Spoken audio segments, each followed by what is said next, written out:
This is 41-year-old Dan Markell, a successful attorney, husband, and father of two. On the 19th of July, 2014, Dan was found dead, shot twice in the head while parked in his garage. His death kicked off a decade-long murder investigation, and at the center of it was a 73-year-old grandmother nobody suspected. When he came out of the gym, I followed home. They weren't hiring me, they were hiring him. Investigator jumps out, shot him twice. At that point, he'd be like this. Cheating on me. We used to work together. Meet Donna Adelson, mother-in-law to Dan Markell and the grandmother of his kids. On the 13th of November, 2023, Donna was arrested at the Miami International Airport after implicating emails and financial transactions linking her to Dan's assassination finally came to light. Do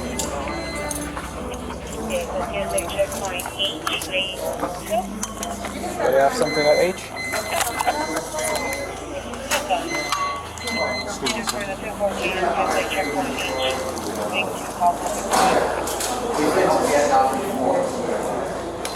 Alright, how are you? You have an ID?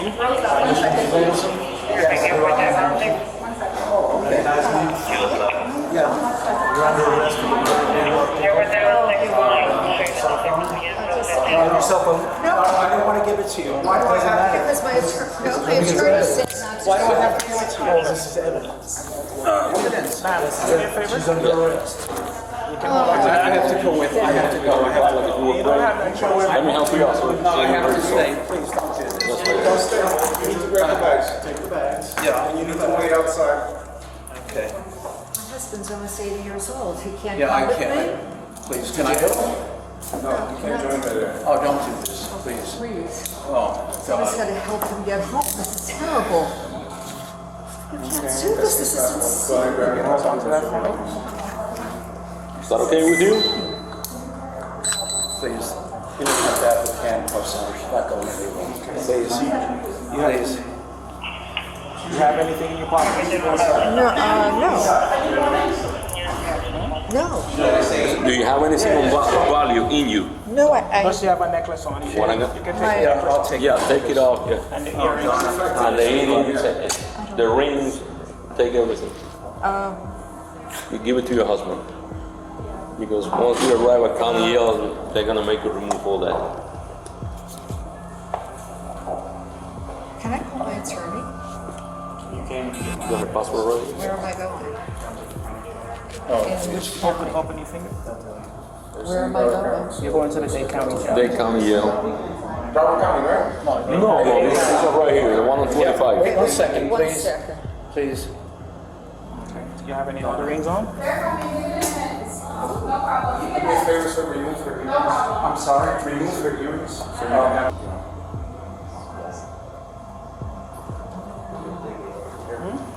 Take it right through this. Yeah, we'll go back out and just... You're making a mistake. Okay. It's another mistake. It's two Do me a mistakes. favor and try to take the ring off. If you can get this off for me. Can you take it off, please, Donna? I don't want to hurt her. Please. Just a minute. Please. It's getting there. What's up? Listen to me. Yeah.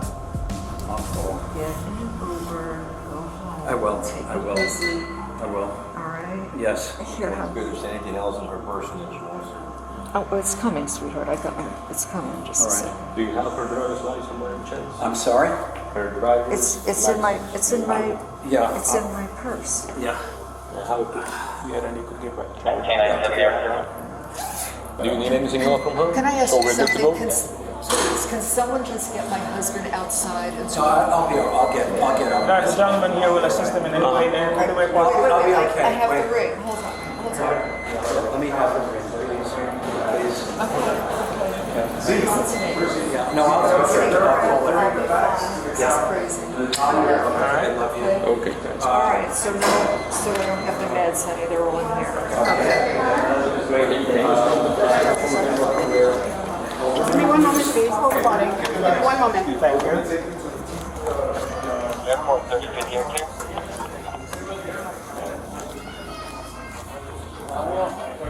Back in 2014, long before Donna's arrest, finding the perpetrators responsible for Dan's murder proved incredibly incredibly difficult for the police. That was until a major breakthrough in 2016. Cell phone data and GPS information led to the discovery of two hitmen, Sigfredo Garcia and Luis Rivera. They were arrested for the murder and thoroughly interrogated. Luis Rivera was the only one out of the two willing to talk, and he had a lot to say about the cold-blooded assassination. Friday morning, went to Markel's house. Went over there. I parked by the park again. I waited for him to come out. When he came out, I followed him. Where could I see in the car? To the daycare. He gets to the daycare. I'm just driving in circles. I pulled up across the street. There was that building. At that moment when I'm pulling in the building, he's coming out. As he comes out, we follow him again. This time we follow him all the way to the gym. Follow him to the gym, waited in the parking lot for a while, for like 45 to an hour at the most. Got there. So when he came out of the gym, I followed him home. As I'm following home, he goes around the back. I go around the front. We met him right in the garage. I was like maybe like 3 or 4 feet away from his car. Garcia jumps out, goes around the car, where he's driving. I think Markel was on the phone that day. Shot him twice, got in the car, we left. Kid driving. We dumped the gun towards the bridge. Can't remember that bridge. I wish I could remember if I can show you. I really couldn't remember it. Drove. After that, I made it home. Never spoke about this again. Never told nobody. On the day of the murder, Luis and Garcia, armed with Dan's pictures, address, and schedule, stalked their target throughout the day before finally shooting him in his own garage. However, several questions remained unanswered. Who hired them? And what was the motive? He tells you what it's about. He shows you this picture, and you're getting this information on the way up, and while you're already here, or he already has the full story, he's double checking with her on the phone. He told me the story already in my house. It was just me and him in the house by ourselves. He told me everything. That the guy has 2 kids and the woman wants the kids back. Yes. Does he say the woman's name then? Not at all. Okay. And does he say anything? Does he bring up Katie at all when you're at the house? Yeah. Down in Miami. He like I asked him, who's hiring? He like, Katie told me this lady's gonna hire me, but I want you to go with me. Then I hired. They weren't hiring me. They were hiring him. Right. So he said, I'm gonna break you off. I give you 35 grand. Okay.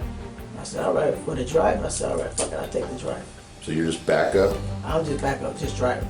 Okay. That was the whole deal. I'm just driving. So he's saying Katie is the person between the woman that wants this done. Katie's the one in the middle doing everything. Put it like that.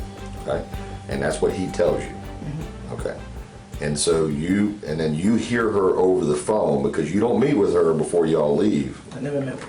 Okay. And you hear her over the phone, and you told Mr. Collins just now that you're sitting as close as you two were. Yeah, I did. And you can hear and recognize her voice. Of course. And she is saying specifically what? When he's talking to her, what? Just give me an idea what he's saying. Oh, when he's talking, she like, yo, get up there quick. You know, make sure you do everything right. Don't do nothing stupid. Look at the house. You know, you got the paper. I know you have. Well, he had the paper. Where did the paper come from? See that? I can't tell you where the paper comes from. That's fine. That's fine. If you can't tell us, that's I fine. can't tell you. I know he had the paper. He showed me the paper, so I don't know where the paper come from. But I just like I tell you, it's black and white like that. But I can hear it saying, you know, make sure everything gets done right, and you're done, call me. Boom. It was like maybe like a 2-3 seconds conversation. I'm like, he said, man, you ready? I said, man, I'm been ready. Let's go. Let's ride. All right, we drove. We drove the whole time up there. He talked to her once, you know. She told him, don't be calling me so much. She said Just that. call me when you finish. Little by little, the reason behind the assassination was pieced together. Dan had a hit put on him over a messy divorce and a bitter custody battle with Donna's daughter, Wendy Adelson. With Dan out of the way, custody of his 2 kids would fall to Wendy and the Adelsons. However, Wendy was not the mastermind of the murder plot. There was someone else in the middle of it all, someone who connected Adelsons with the hitman. Her name was Catherine Magbanawa.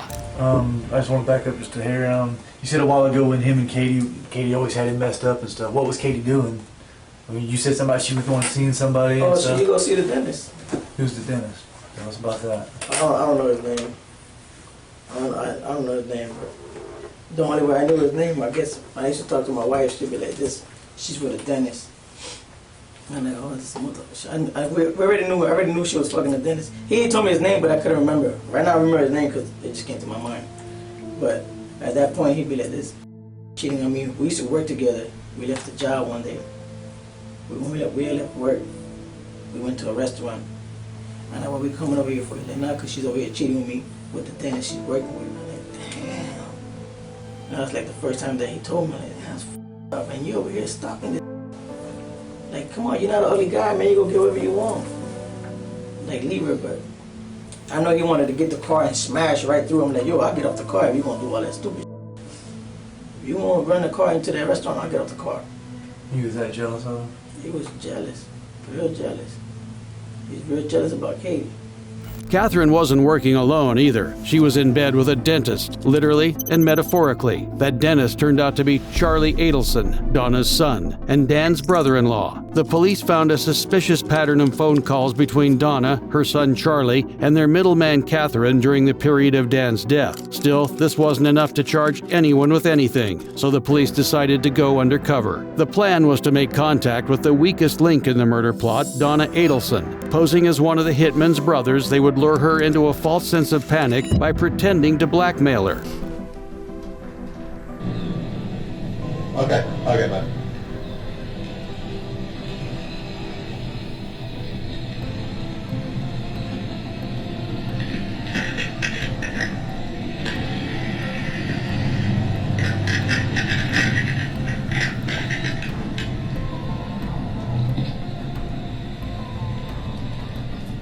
Excuse me, Mrs. Adelson?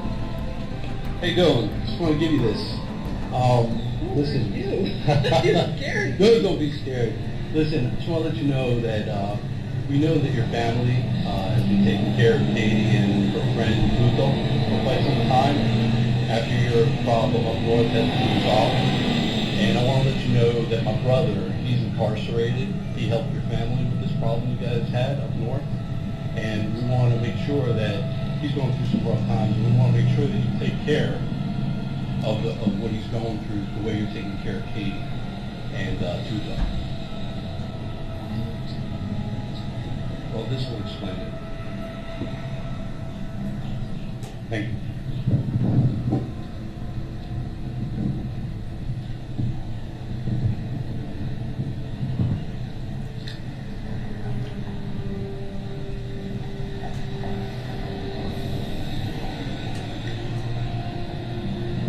It worked. The undercover officer handed Donna a phone number, a note demanding $5,000, and a newspaper article about Dan's murder. She was rattled and immediately informed Charlie about the strange encounter. Charlie in turn relayed the same to Catherine, asking her to meet up in a restaurant to discuss the situation. Little did they know that the police were surveilling their calls and were already at the restaurant listening to every sordid detail. Now, I don't want these people coming back.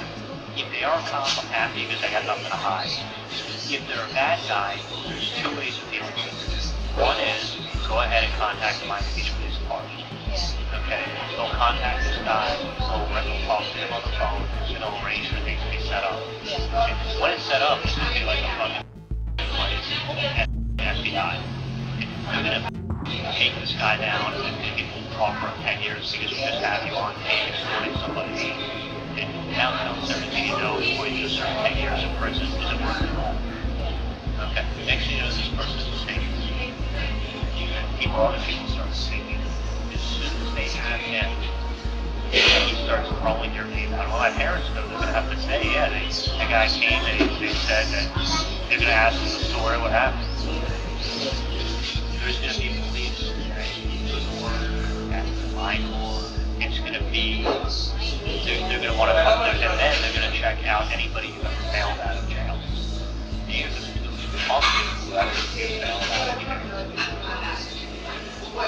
And then they're going to be, it's not going to be big boys flying in to see what they can come up with. Okay? And then that's probably going to make the decision. I want to give them money, but I don't want to take it off next Tuesday. He's asking for $1,000. So this was my idea. I give you money. You contact me. Listen to why I'm saying it. This is why I'm saying it. I give you money. You talk to them on the phone. If they had any evidence, they would have already knocked on your door. And the problem is, even if they mug this, even if they mug your whole phone, nobody will know. But even if they mug your phone, okay, you're even if they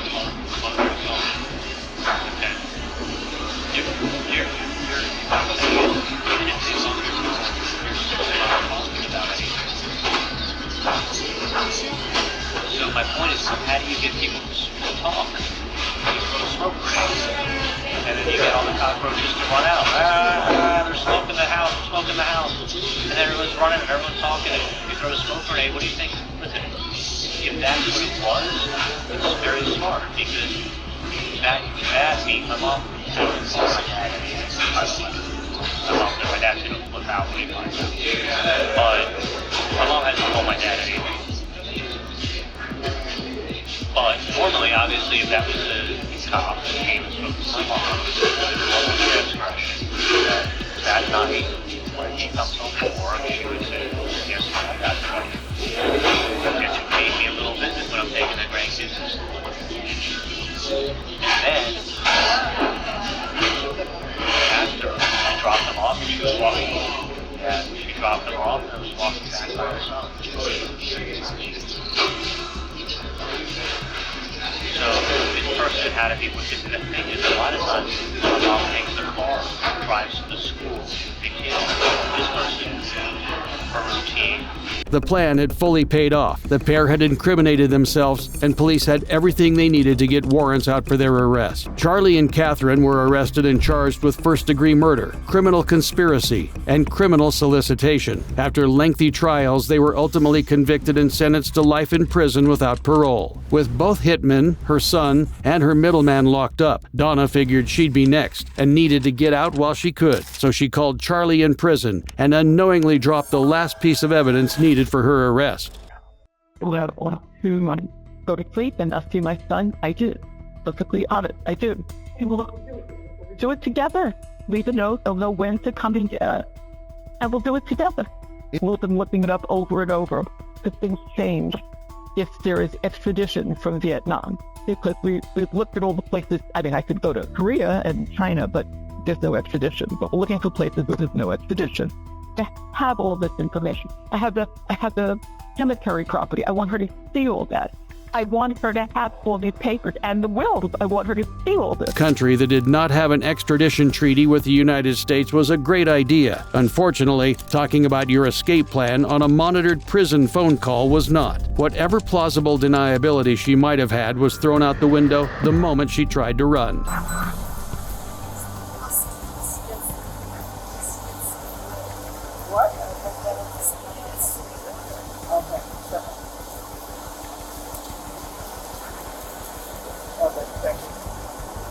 Turn around.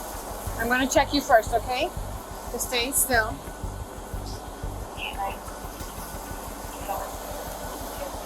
Anything you have that may pinch me? I have nothing wrong. Okay. I still gotta ask. Okay. I still gotta ask regardless. Okay?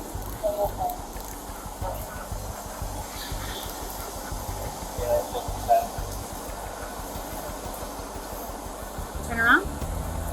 Face me. I'm going to do the same to the front, okay? Just to make sure nothing drops. Thank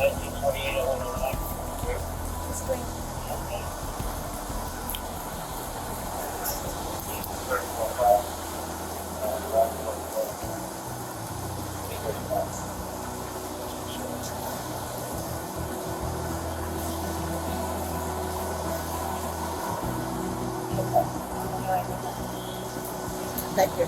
You're welcome. Yes, ma'am. Just get your condition. Air condition doesn't go to the back because of the blanket, because of the plastic. We open this a little bit there. Absolutely. That's great. That's fine. That's fine. Okay. It'll be freezing in the jail, so you'll be glad you have it. We're gonna take it. We're gonna get a gut ring. All right. 1 second. Happens.